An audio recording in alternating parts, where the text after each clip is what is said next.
Pritet që së shpejti porti i Vlorës të nënshtrohet disa ndërhyrjeve në infrastrukturën e tij të brendshme. Burime zyrtare pranë drejtorisë së portit detar Vlorë konfirmoi se projekti më i afërt, i cili pritet të nisë së shpejti implementimin, është ai i asfaltimit të Kaladës, i cili pritet të realizohet përpara pikut të fluksit të sezonit veror. Investim është edhe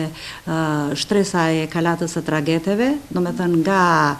terminali deri në fund të Kalatës do të bëhet skarifikimi dhe asfaltimi i gjithë Kalatës së tragjeteve. Drejtoria e portit të Vlorës Nuredini sqaroi se krahas rikonstruksionit të Kaladës po punohet edhe për të bashkërenduar punët me Bashkinë e Vlorës, për sa i përket territorit që kjo e fundit kërkon të marrë nga porti i Vlorës për ndërtimin e shëtitores. Nuredini theksoi se do të arrihet në një zgjidhje të mesme për të ruajtur funksionale portën e emergjencës së portit të Vlorës, por edhe ndërtimin e shëtitores. Porti i Vlorës është i përfshirë në një projekt të rikonstruksionit të portit prej 15 milion euro nga Kooperimi Italian. Dhe në mënyrë që të dyja projektet, edhe projekti i shëtitores për gjatë bregut të detit, edhe projekti i rikonstruksionit të portit të Vlorës të bëhet, përderisa janë projekte që janë në shërbim të qytetarëve të Vlorës, ne kemi kontaktuar vetë me drejtorinë e njësisë së projekteve dhe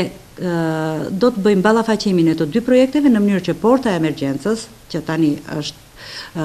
domethënë më vonë do të përdoret si port kryesore, të gjejmë mënyrën të japim një zgjidhje për të dy projektet, që të dy projektet të realizohen. Aktualisht porti i Vlorës është i përfshirë në zbatimin e një sër projekteve të rëndësishme, ndërsa brenda këtij viti përfundon dhe projekti i lundrimit me hidroplane në të gjithë territorin e Adriatikut.